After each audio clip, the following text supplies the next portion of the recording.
Good evening and welcome to the Blaseos Bunch, the first ever podcast edition. I am your host, Chris Blaseos, and I am alongside Czerwionka. This is a carryover from a nationally acclaimed, we'll call it, high school sports talk show that we used to run on Saturdays at 10 a.m. The greatest of all time. The greatest, definitely at least at our high school. And of all high schools. And of all high schools, okay. We're confident, and I love it. So, to give some background to our wonderful listeners, we are both from the Glenview, Illinois, which is a suburb of Chicago. Both of us are Chicago sports fans, but divided a little bit on which ones. I take the Cubs, Bears, and, kind of the Bulls and Blackhawks, though I'm not super serious. Jack? I am a diehard White Sox fan, somewhat a Bears fan, a fair weather Bears fan, a Blackhawks, and a Bulls fan. Very good. And I also claim the Cleveland Guardians, thanks to my mom's side, who's from Cleveland, and I, take a fair weather rooting interest in the Browns and Cavs. And every time the Bears stink, I move over to New England Patriots. Which is, something... Slightly better. Everybody sins on this earth, and so we forgive Jack for switching to the Patriots every time the Bears lose, which has been a lot of times.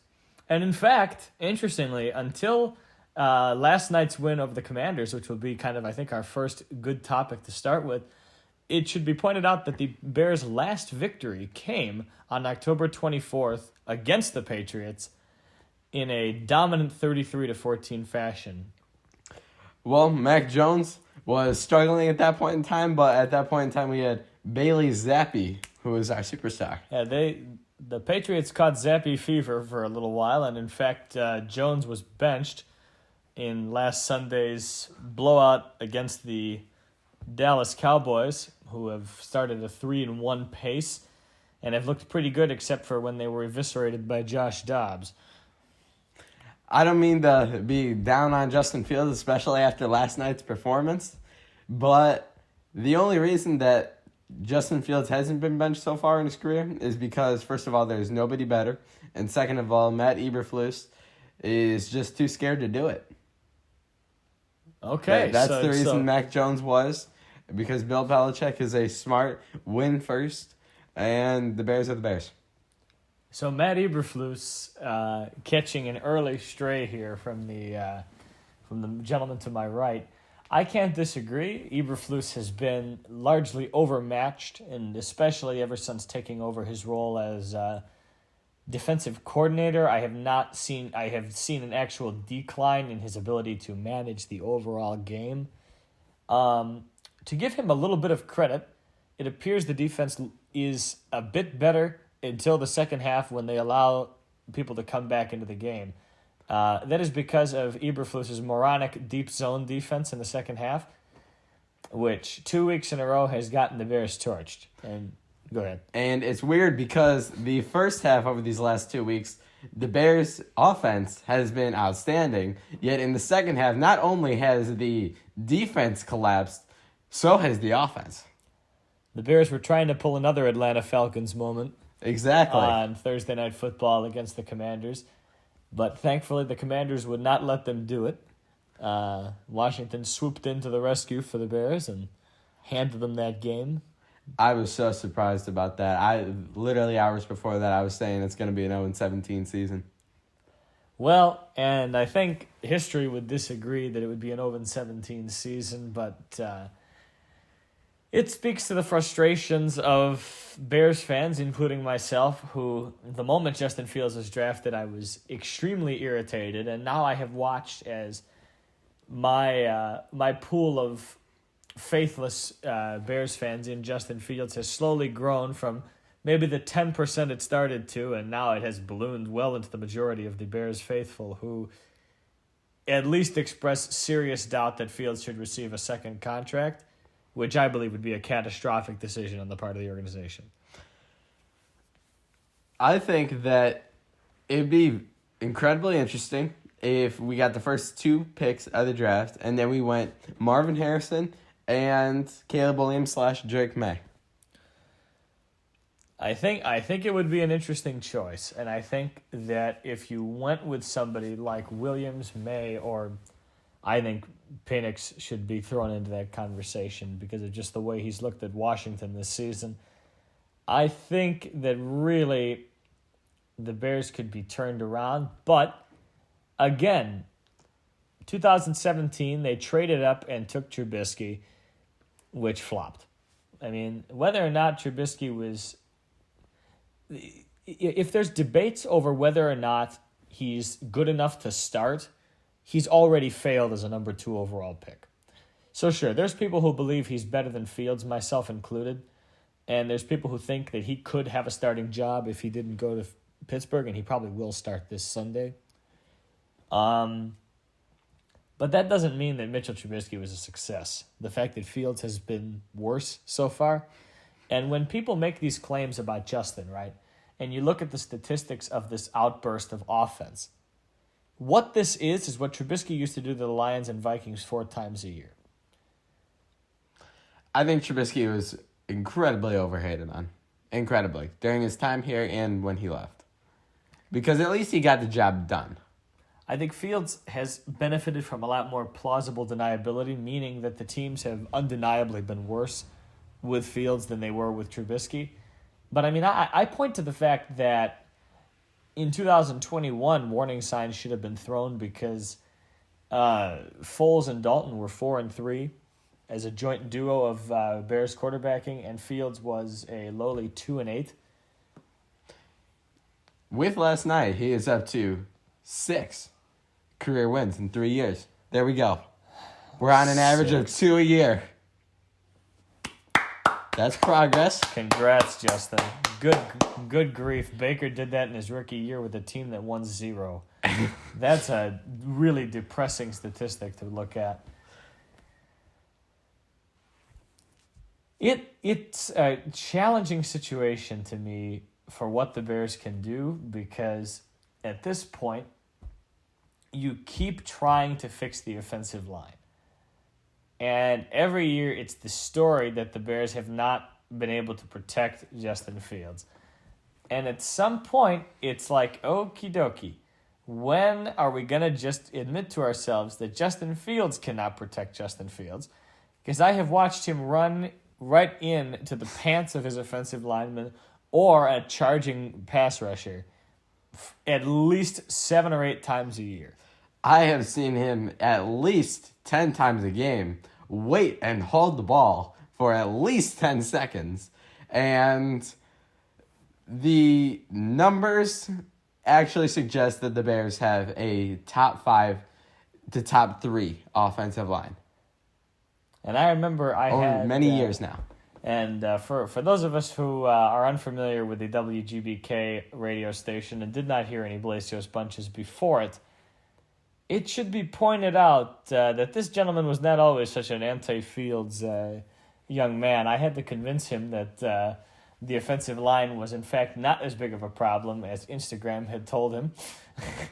And that the Bears, seem to have stumbled into their franchise tackle in the 4th round last year with Braxton Jones, who has taken good progress. Darnell Wright has shown himself to be the best tackle of the class for the first few weeks. Yep. Continued steadiness from Whitehair, which has been the motto of Cody Whitehair for the last near decade at this point, which sounds crazy to say out loud. Yep. And the offensive line, statistically, last year it was the best offensive line by pocket time, which is the average amount of time that the quarterback has in a clean pocket. Nobody had more time per average play than Justin Fields, no quarterback in the league. And this year, he's tied for first with Denver's Russell Wilson. And the year before that, he was, I believe, 8 or something like that. So, can we put to bed the narrative about this Bears offensive line, which you definitely can't tell me they don't run block well, because I can watch the Bears in 2022, how well those linemen fired out in run protection and pushing and gaining ground for Montgomery and Herbert, who could just walk through the ashes and pick up 5-10 per pop. And I mean, with Fields and all this stuff, it's very difficult to block for a mobile quarterback, which people don't really realize. People would think it'd be easier because there's less on you because he can get out of there even if you make a mistake. Well, he might get out of there right where you're trying to push the guy. Pocket guys are always easier to block for. Ask any offensive lineman, and they'll tell you. Let me ask you, after the last 2 weeks, I doubted the Denver Broncos game. I really did. And especially after 70 points the week before. But is Justin actually making steps? Or are these just two lucky games? One you were playing Denver, and then one you were just lucky. So, again, really dig into the statistics of that game. Which one? Of the Yesterday's? Commanders game. 15 for 29. 50% about. So 50%. My problem with Justin Fields, ever since he was drafted, is that he threw at a 1975 completion percentage, and that he didn't take enough chances down the field to be having that low of a completion percentage. Well, he solved one of the conditions. He took more chances down the field. If we're taking those kind of chances, the 50% is a lot easier to stomach because the potential reward of some of the plays that he was shooting for were evident. And it worked. But at the same time, think about the last touchdown in garbage time where Fields throws a comeback and a more on the sideline, and Kendall Fuller completely overran what could have very easily been an interception, and Moore watches him fall to the ground and then scampers 40 yards for a touchdown. Would we call that a particularly good throw? I wouldn't. I would say that looked like, well, DJ might catch this one. Here we go. Which is progress. And I think the faster that Fields learns that DJ Moore and Cole Kmet are the only two people he should ever look at, the better he will be. Darnell Mooney should be a third if all else fails. He has no ability to connect with Mooney. You at the beginning of the game, saw Mooney get wide open 2 of the first Fields throws, and Fields just missed them. Did Mooney stop running? Maybe. Was the ball bad? Maybe. Should Mooney have caught it? Maybe. Whatever it was, they have zero rapport. Zero. Yeah. They don't fit each other. They're a bad mesh. I don't see how you'd give Mooney a second contract. I agree. Either you got to go with Justin or Mooney. Yeah. And you can't be taking slot receivers instead of your franchise quarterback, no matter how bad your quarterback is. Is he the franchise quarterback, though? For this year. Because think about it. For this year. Because think about it. The Bears coming into this year, Bears fans, oh, did you see that DJ Moore preseason catch? Very hyped up. After week 1, it's okay. That was week 1. We got to still give Fields more of a chance.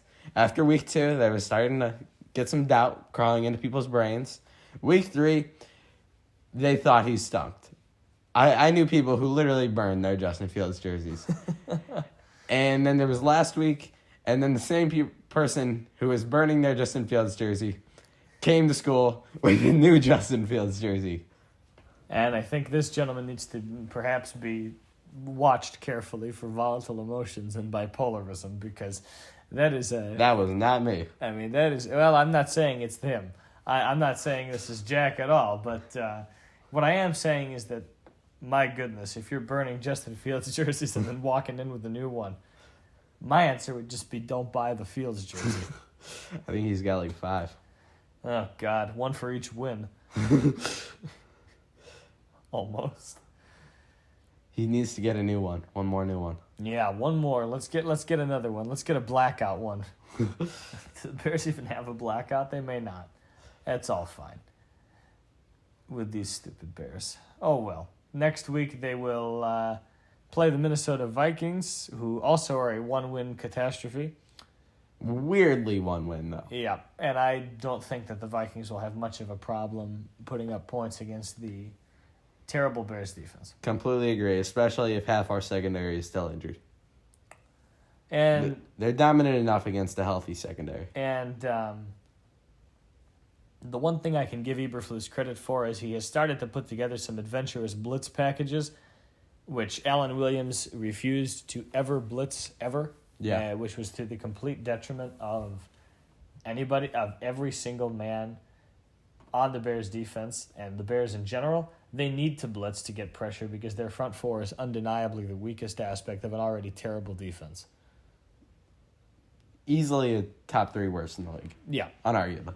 And using some of these linebackers who are the best part of the unit maybe can, extend some of the value of using them, because if you get the 250-pound Tremaine Edmonds in the trenches working to try to sack the quarterback, maybe you're getting more value out of him. And maybe you can just have 3 down linemen and run a variety of different looks. Yeah. 3, 4, 5, 6-man rush out of that set. And pray they don't run the ball.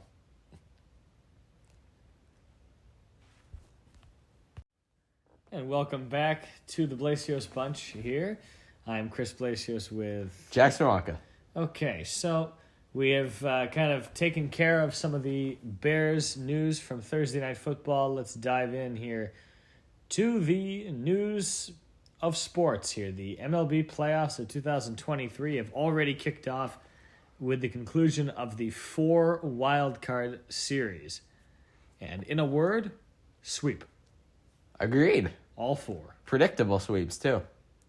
Predictable sweeps, but not all of them by the higher seed. Yeah, which is the weird thing. Miami, I think anybody who watches baseball and has been following this season could have predicted was going to be out in 2 games. Especially when you get October Phillies in action, there's no way that the Marlins were going to manage to completely agree. Oust the National League champions of last year. Their run differential was still, they were the Vikings of the MLB this year. When the Marlins lose 90 next year, don't come to me surprised. 90. Yeah, I can see it. It may be an overstatement, but it's a general point. Yeah, they were a surprise team. Yeah. Then the Phillies could very easily make the World Series again.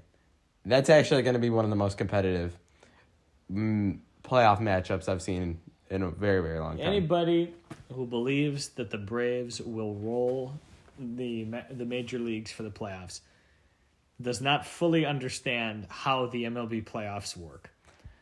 These teams that are so heavily reliant on the home run, it is not always pretty for them in October.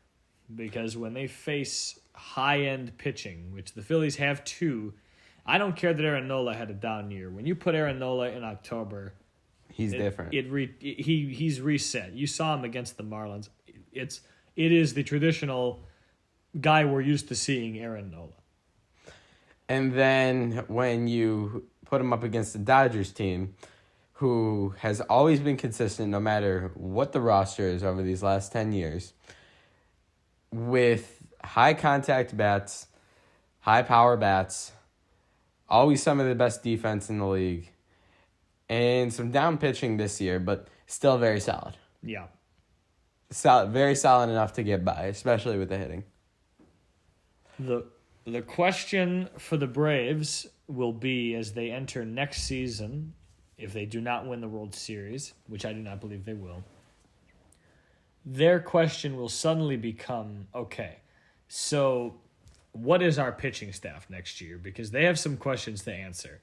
Bryce Elder vastly overperformed what anybody thought he would be because nobody thought anything about him going into 2023. And he started off a lot hotter, which gives you a lot of attention, but nobody really realizes when you cool down after that. The second half ERA was sitting a hair above 4 down the stretch, and 3.6 total ERA. Yeah, so it was perhaps, more of a he was great for 10 starts situation. Yeah. And not as much anything else. Agreed. Then you've had a lot of injuries this year. Max Fried's been out. Yeah, Max Fried's been out. Strider's been pretty healthy. Well, you look at Kyle Wright. The guy who won 21 games last season. A feat that is almost something of the past among modern MLB pitchers. Wright goes 208 innings last season and picks up 21 victories. And this season, when he did play, was mediocre. And when he didn't play, it hurt them. And, is he going to be the next Braves top of the line guy, or is he going to be another Mike Fulton Evans? What I'm always interested with these teams, especially the Braves in this situation, same with teams like the Astros, is they're really high right now, and they have so many of their guys locked up. But the problem is they have the worst farm system in the league. And is it going to be enough to have those guys locked up long term to actually be good long term? I mean, sooner or later, you're going to have these guys that you're calling prospects come up, and pretty much they're all expected to be duds. You're right. So even though you have all these guys locked up for a long time until 2027, 2028, what are you going to do after that? Because are you going to trade them? If they're still producing and you are still a good team, then you're probably not. But then at one point, in about 10 years from now, once they all get old at the same time and then all collapse at the same time, then you have no farm system and absolutely nothing to build off. And this is the outline of the near decade-long playoff drought that the Braves experienced throughout the late 2000s, deep into the 2010s. Was kind of pretty much exactly this, where they built this dynasty that lasted and kind of was slowly crumbling throughout the entire first half of the 2000s and then finally gave way. And they kept trying to seal the cracks with late ads like Tim Hudson and Dan Uggla. And eventually those guys were old. Chipper got to be 40 years old. Rafael Furcal regressed. Everybody was retired. And Jeff Francoeur, the team got old. And I wouldn't be surprised if that's what happens again. I want to talk about the Astros and their playoff chances, because I think they are an interesting storyline. They are. There's somebody to keep an eye on, to me, for sure, because they're going to get the Twins in the division series. And the Twins were kind of slapped with this narrative that eluded my wonderful Guardians last year, because the Guardians managed 92 games and performed more admirably against good opponents than these Twins did in the season. These Twins were below 500, and in fact, the Guardians still did better against above 500 competition than the Twins did in 2023, which raised a lot of questions about Minnesota's actual playoff viability. But then they stuck it to Toronto. Thing is, neither team is really that legit. Right. But did you hear a lot of arguments that Toronto wasn't legit? Because I didn't. No. I heard most people saying that the Blue Jays were going to win in a formality 2-0, which I thought was nonsense. Thing is, people forget that they've lost a lot of their star power. And the fact that they traded Teoscar Hernandez over Lourdes. this past Gurriel over this past offseason, the fact that they have such big names, especially mainly Guerrero and Bichette, almost hides the fact that they traded 2 other big names. Well, and how about some other things that happened to them? I mean, look at Anthony Bass, who was their setup man and had been since last season, and then he had the situation with the slur that he said back in June, and he was released. I mean, there went their setup man. And their ace completely collapsed out of nowhere. Their ace became a minor league farmhand. And barely a farmhand. And it wound up being the Gausman and Berrios show, which Berrios was not a disaster like he was in 2022, which was good news for the Blue Jays. But again, it was, Gausman and Berrios carried far too much of the weight. And even though they got a surprising late season push out of Hyunjin Ryu, who had been absent for 2 years, I believe, Ryu was not enough and was not going to be enough to carry them in October anyway. And plus, you didn't even get to see Ryu because you didn't get to the third game. And Alejandro Kirk didn't play the same way that he did last year. You just have a lot of the big names that have been symbols of star power for the Toronto Blue Jays over these last 5 years either completely fall off, leave the team, or you just plain out don't know what happened to them. Well, Vladdy Guerrero, even though the name is still invokes star power, he doesn't. He's a fine first baseman that gives you above-average offensive potential. But what if I told you that Josh Naylor had a better OPS than Vladimir Guerrero Jr.? I'm not surprised. He's a White Sox fan, so I think he may view Josh Naylor as some weird deity, and as well he should, given the events that Josh Naylor has pulled off against the Southsiders in his brief Indians/Guardians career. But to kind of link it back to pitching, almost, what does Toronto say going into 2024? Because now you've been slapped in the face 2 years in a row with wild card sweeps. You're dealing with an incredibly tough division, and you know that the Yankees and Red Sox will be back soon. I think, and this is a hot take, but I think you sell the team, completely go downhill, hit rock bottom, 60, 70 wins. So by the time that all these massive teams in that division, the Red Sox somewhat, the Yankees are also going to have a tough time. Even if the Yankees somewhat rebuild, they're going to have a tough time sustaining it for many, many years. The Rays are probably going to be hitting lower over these next couple of years. Really, the Orioles I only see being legit division contenders for many, many years with this same core. And by the time that everybody but the Orioles collapses, Toronto will be back up, and it'll just be Toronto, Baltimore.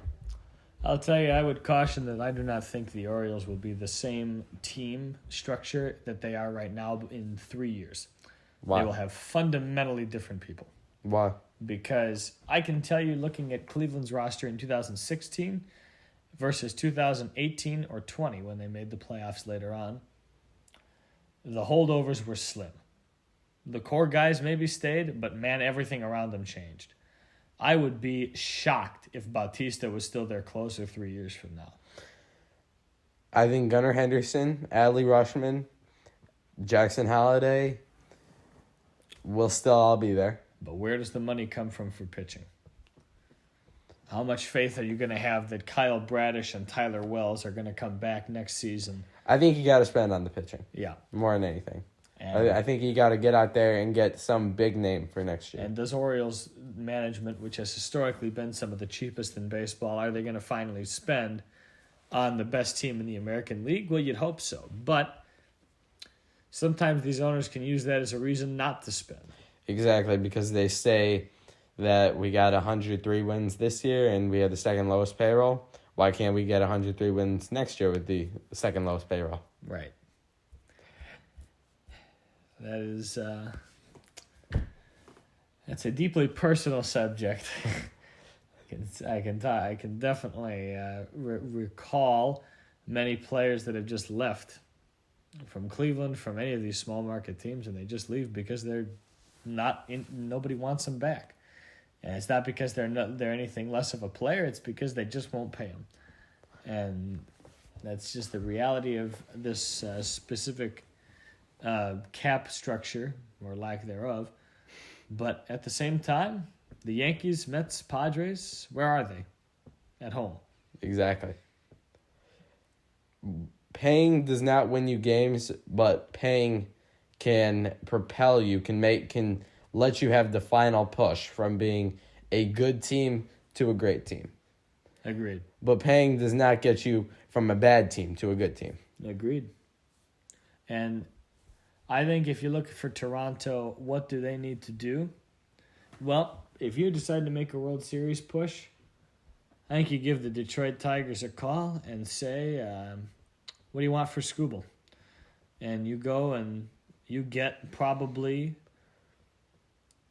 yeah, you know what, I'll say it, a top 15 pitcher in baseball. I'll come right out and say it. Tarek Skubal this year in his 19 starts was 7-3 with a 2.80 ERA and an 0.91 WHIP in those starts. And I think with John Greenberg as the new GM for them, Greenberg recognizes that this previous rebuild was a failure, that you have some small pieces, but overall not enough to do anything. You have Torkelson, 30 home run guy, Riley Green, solid defense. You got Jace Young coming up in the minors.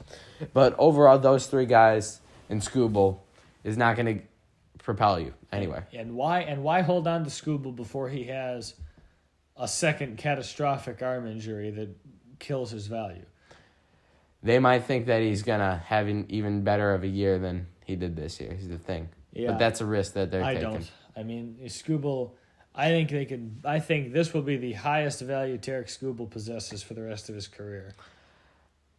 He'll always be a 3.20 ERA or lower if he's healthy. Yeah. That's what I think. He's a fantastic pitcher. The issue has been availability. Yeah. And can you sell somebody to be willing to take the risk? I think you can right now. Yeah. And I can easily see Toronto going for it, since Toronto's always been buyers. They very rarely rebuild. I wouldn't doubt Atlanta either, but I just don't know what pieces they would have that would interest the Tigers. No, unless they gave up one of their young actual major league guys, like Grissom. Michael Harris, which they won't. They won't. They're not giving up Harris. No. And that would be a lopsided trade. Yeah. If the Tigers could get Michael Harris, I'd sign the deal right now. With some of that being said, there's a lot of these teams here in the playoffs of these final 8 where, they maybe stumbled into the playoff this year, but now they really have a chance to make something happen. Reed, Arizona. I mean, the Diamondbacks had the incredible fortune of going up against the Brewers in the first round of the playoffs, who I presumed were flukes and were frauds, and in fact they were. Yeah. Where do you go from here for the Brewers? How many 86 to 90 win seasons can you have in a row before all your players run out of time and have to be re-signed? And the answer is you're about out. Not necessarily. I would completely disagree. I think they have one of the best farm systems in the league, and I think they're going to be actually scary these next years. What I do think you do is sell this core. You can sell Josh Donaldson for a guy who will play 3 games in the major leagues one day. And maybe. That'd be great. I would hope that they can get somebody who will provide water cups to the AAA team for Josh Donaldson. And if you traded the 3-headed monster, do you know how much you could get for that? You could reload the farm system all over again. And that would be unbelievable. Jack, what is the only reason that the Brewers have won as many games as they have these last 3 years? That's true, but I think that was those last 3 years. And I think these next 3 years are different than those last 3 years. But these next 3 years will be brutal as all get out if you trade the 3-headed monster. But then those next 10 years will be luxury for Milwaukee. Maybe. And I will. And I. This is the reason why I'm going to say hold your horses, because do you know how difficult it is to stumble into Corbin Burns, Brandon Woodruff, and Freddie Peralta at the same time again? Good luck, Milwaukee. They've never done it in franchise history. They've never had that good of pitching, ever. You may not get the value of those 3 in terms of their career standpoint, but you can get more than the value of those 3 in terms of what they're going to give you from here on out in trades. I mean, you've already gotten so much value out of them. If you look at the entire careers of them and the future projected careers and the projected careers of everybody they're going to bring in, then the projections of everybody they're going to bring in outweighs what they're going to be giving off for these next years. So you're telling me that they're going to replace Corbin Burns with somebody who will do more than Corbin Burns will for the remainder of his career? You have to be particular with it. Because Corbin Burns, the problem with trading Corbin Burns, especially in a year where his contract is about up, is because you're going to minimize the value. And, to trade a player that good is an ugly proposition, to say the least. So what if you signed him to a deal? Doesn't really matter the money because you're just going to trade him. Then you can always find some team. You can always find some big market team who will always be willing to trade for a good arm with a big contract. and then you don't have to deal with the contract, and you are able to get a lot of prospects in return. Because then you extend him, you can bring up his value even more, and you can bring in even more. Yeah, I mean it's an idea for sure, but these I don't see the Brewers particularly. From what I can tell, I don't think, for whatever reason, I do not have a heck of a lot of faith that the Brewers will be able to do much in this division. And that mainly stems from the competition they're going to be facing in the Central, is that already going in, if nothing changes on any team, do they even really have the best 26 going into this season? Because remember that the Cubs and Reds largely were held down by terrible Aprils and Mays. It's true. And collapses that are befitting of young teams in September. And I don't think that they're going to be the best this year or next year or even the year after. But I think after that, when we're really looking down the road, then they will be. They have a top 3 farm system in baseball. My other question, though, for you would be, is this the time to say rebuild in the Central with how young the rest of the division is? Because I know that the Pirates are going to be out for blood next year, too, with the return of O'Neal Cruz. And I hate to be, this guy. Ladies and gentlemen, the Pirates missed the playoffs by 9 games. Wake up, they're close. Well, you said it yourself. They already aren't going to have the best roster in the league coming into this year. So this year, does it even really matter for them? Yeah, it's a question. I mean, I really don't think it matters. I really think you have to look more down the road. Can they get away with starting Andrew Monasterio and Bryce Terang again? The math says no.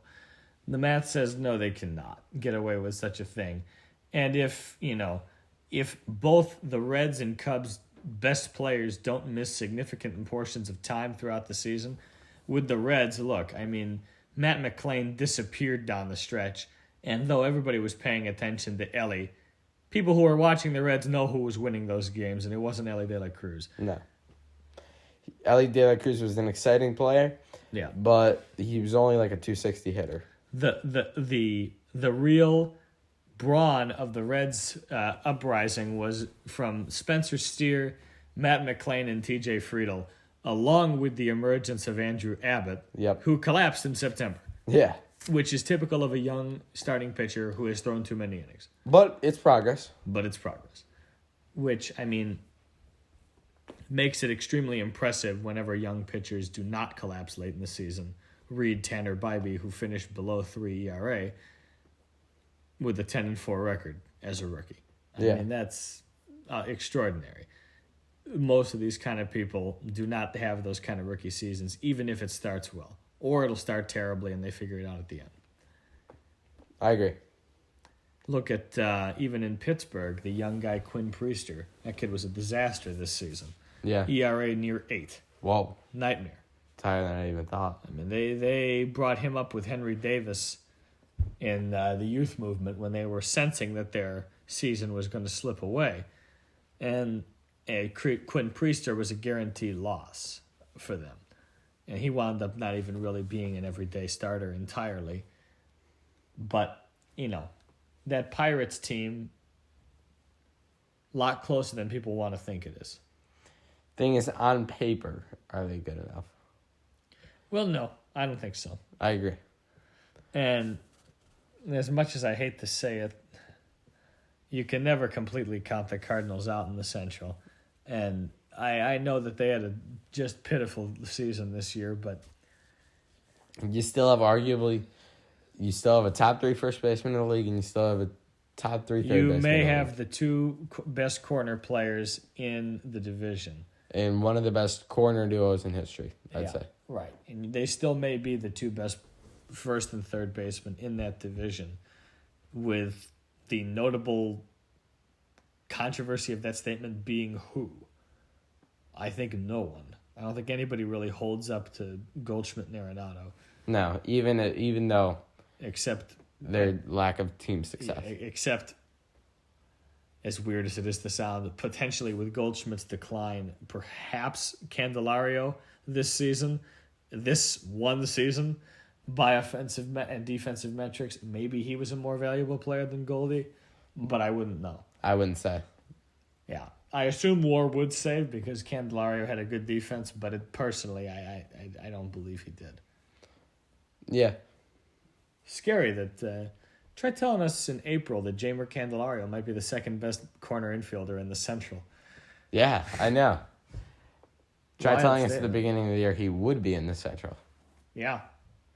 That I might buy, but I'd have thought it'd be a DFA, not a trade. Yeah. Not a high-profile trade deadline. I wouldn't have thought he would have been incredibly successful in there. Sure. I mean, he really was a key piece of the Cubs' run in August, and when he got hurt, it was seen how much they fell off. The Nationals had a lot of random guys that The all of a Nationals sudden had were a playing. random season. You had Lane Thomas playing incredible baseball. You had Jamer Candelario, Carl Edwards, who randomly was having one of the best seasons of his career, despite him Bit being of a in the league. callback to 2016 I with was the thinking the Cubs. same thing. I was wondering if he would. I was wondering if he would come with the Cubs in a package deal with Candelario. It If would he have did. been an interesting. It would have been an interesting idea even to have him come along with. I think, though, with Washington, suddenly you begin to ask the question now. What do the Nationals do now? Because they were 71-91 this season, which by all expectations, I believe they beat their expected wins by 10. I would not be surprised. And I think there were plenty of people who projected them to be in the 50s and to be right there with the A's. What the Royals were is what people thought the Nats would be. Yeah. What do you think about the Dave Martinez re-signing and Mike Rizzo? Well, I think that Davey Martinez is still a World Series championship manager that, frankly, has not been given a real roster ever since. Yeah, I completely agree. So, 2020 was the COVID year. Weak. 2021, nobody on the roster. Trey Turner, And they Max traded Scherzer everybody at who the they had beginning. left. Yeah. 2022, dumpster fire, nobody there. Juan Soto, gotta give him credit. Juan Soto was not even particularly that impressive that season. That's true. Compared to usual Juan Soto. That's true. And it was really just Meneses who won them ball games in the second half of the season. This year, though, there was improvement. C.J. Abrams, how many stolen bases does he have? I'm going to go 45. 47. Oh, I was close. C.J. Abrams casually hit 18 bombs and drove in 64 and stole 47 bases. Anybody talk about him? Nope. No. Nope. C.J. Abrams, who was formerly a big prospect for the San Diego Padres system. Think about all the prospects they've traded away. Now it's time to watch if they turn out and blow up in the face. Thing is, did Juan Soto help the Padres do anything really spectacular as a team? Well, I might ask. I know he had the highest walk rate by far in baseball, and he had a 400 OBP. But overall, that was a 500 team. That's the question because, right, look at the Nationals. The Nationals were only 10 games worse than the Padres, and they robbed the Padres of 4 prospects, I believe, including Mackenzie Gore and C.J. Abrams, who are, huge prospects for the future. Gore showed flashes of good starts. He had 9 quality starts on the season, which was it's a start. Abrams had a really hot stretch for a while when they heated up in August. Lane did as well. There are pieces and parts of that Nationals team. And again, the production was coming from young people, which is good. They weren't getting production out of these fake people who they aren't going to have anyway. No, it was the youth movement in Washington. Yeah. That team snuck up on a lot of people because now suddenly they're ahead of the pace. And they were actually competing in the division with the New York Mets. They were right there. They passed them for a while. Yeah. In fact, in fourth place, which says a lot more about the Mets. That was the most interesting fourth place race I've ever seen. Isn't it funny what happened with the Mets? I know. We kind of thought they wouldn't be that good, but we didn't think it was going to be this bad. I didn't think they were going to be World Series, and I didn't think the Padres were going to be World Series either. But I thought the Padres were going to at least make the playoffs. And Mets maybe just miss. I thought the Mets might do what the Padres did this year. This is, a combined below 500 record for the two teams that spent the most money. I mean, you have two Hall of Fame pitchers, but they're both 40 years old. In a way, you have to expect But look who the Mets spent it on. That's the problem. That's what I was saying. The names? Look who they spent it on. These people, it's like the everlasting sea of like $15 million. It's not any huge player. It's just a bunch of drips and drabs. I mean, Brandon Nimmo didn't play better because you gave him $20 million. Mark Canha didn't play better because you gave him $13. Jeff McNeil completely Jeff collapsed. McNeil forgot how to hit a baseball. Eduardo Escobar still made $16 million off of you this year. I mean, there's a lot of money that people don't really pay attention to. Edwin Diaz made a lot of money to do nothing. Pete Alonso was good. That's about it. In the first half. Yeah. That's about it. Played in the home run derby. That's pretty cool. He sure did. He was, you know what? He was in a race with Patrick Wisdom in April for the home run lead, and you know what? Neither one of them got it. So, what does that say about April's stats? For Francisco Lindor, me, he's okay. They don't get it. They don't get Indians, Lindor.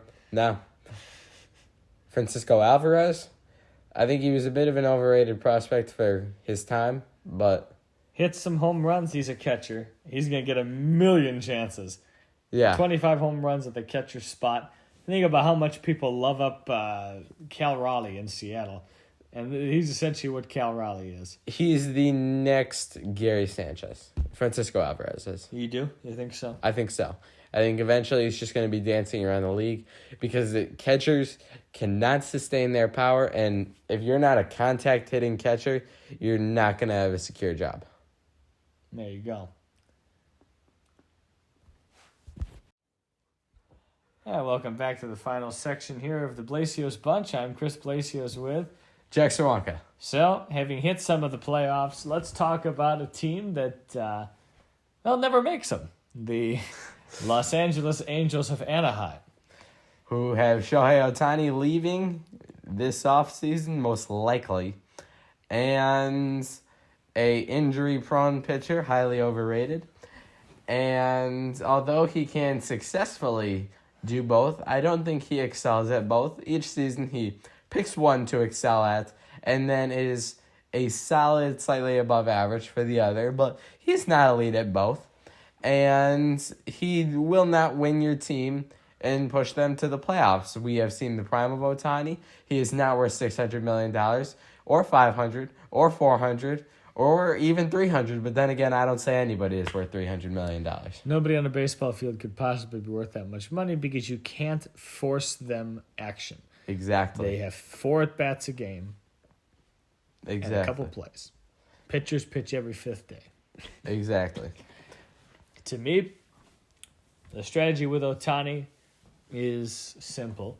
And this year, it isn't even applicable. This year, you pay him like a hitter. Because it's what he's going to be. I disagree.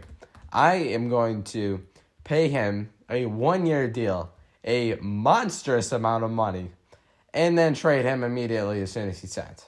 I will set a record for a 1-year deal, and then somebody and somebody will come along and take him. And then he's their responsibility. I'll eat half the contract. And then he's off my hands, and I get a million prospects and don't make the mistake that I did last trade deadline.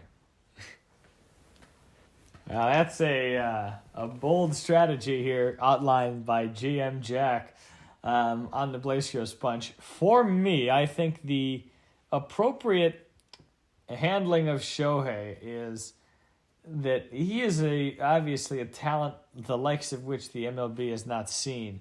However, The Angels have proven that he cannot single-handedly carry anything to the playoffs, because the Angels have proven that if you are incompetent enough, you can waste both Mike Trout and Shohei Ohtani and not even be able to go 500. And play $35 million a year to Anthony Rendon to be injured. Boy, and you know what? I saw Anthony Rendon, that interview he had in August where the reporter asked him kind of, what are your updates? And, he gave what can only be described as one of the most dodgy responses I have ever heard from a player. And he just didn't want to answer any part of that question. And he, to the effect of, how's it your business? Well, it's his business because the Angels paid money to have you on the field. Nobody wanted to hear you yapping, and they weren't paying you to, try out new diets and go to the gym for rehab for 4 years. No. Play the damn game. Good Lord. And you always know that the players are going to break down, especially Anthony Rendon, because he looks a lot older than he actually is. Anthony Rendon looks like he's seen some stuff. He looks at least 37. Anthony Rendon looks like he's had a plenty long career.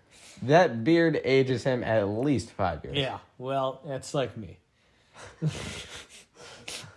But you look at players, you can tell they've had a heck of a run at the MLB.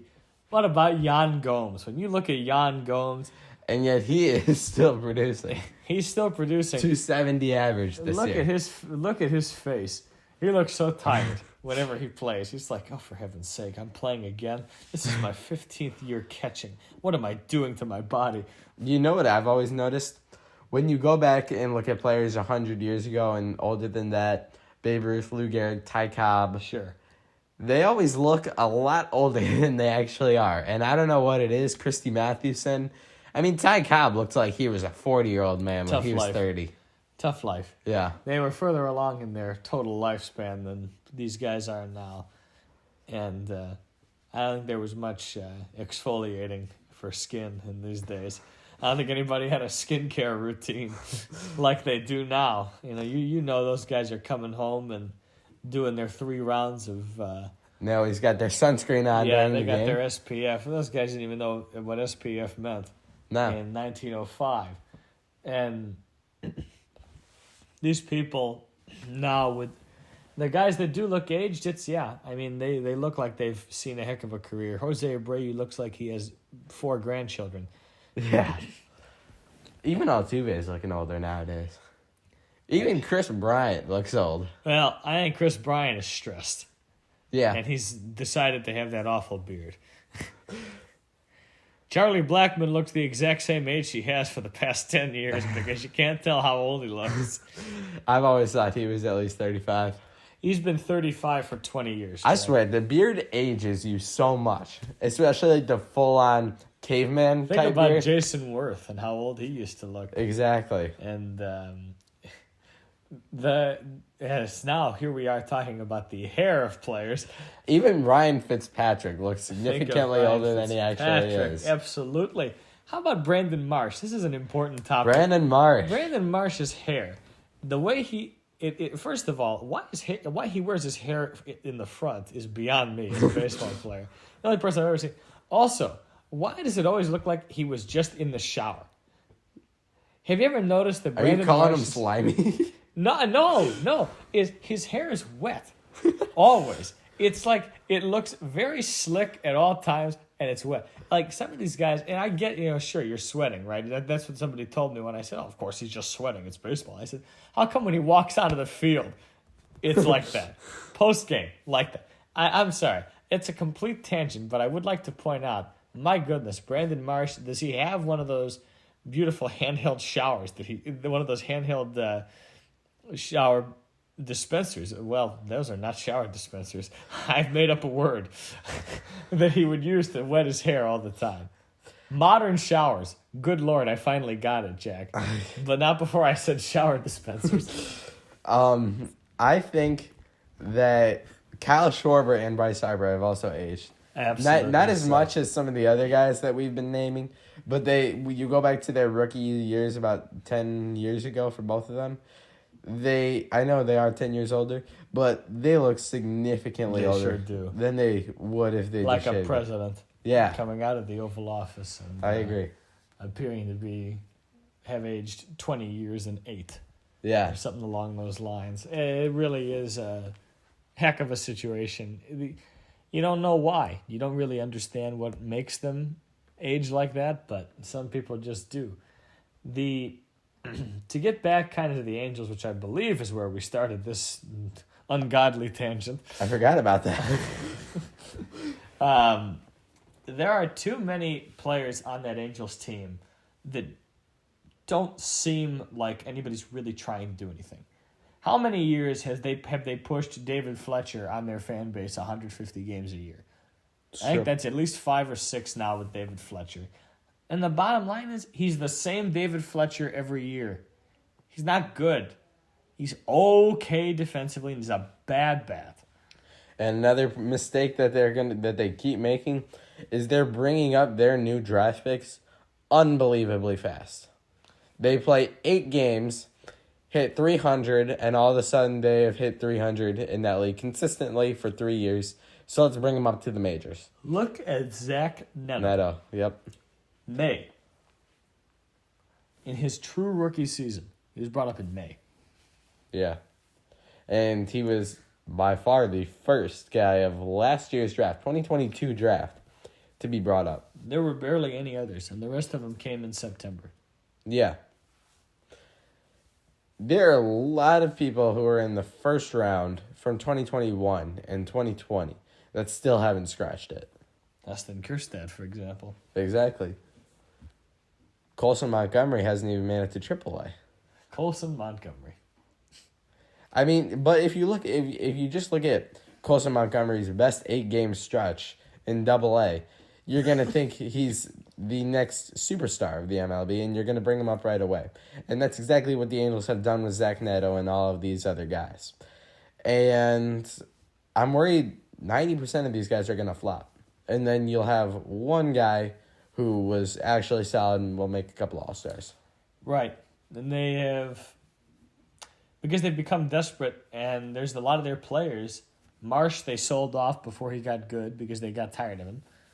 They've been stuck with Adele, who has not developed at all for the last 3 years. He's become the flat-aligned player. Yeah, I think he's 24 now. Yep, he has hit 1,000 in his career at AAA, and OPS, that is, not an average.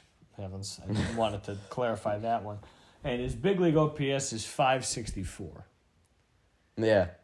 And he's had several opportunities to come up. Mickey Moniak got started to a hot streak, and then he got hurt. Yeah. And Moniak, it's been years of pretending that Mickey Moniak can play every day. Can't play every day. He's a helpful utility. But you know what that makes him? Davis Schneider. Yeah. The Angels burned a first-round pick on Davis Schneider. Yeah. I agree. Boo.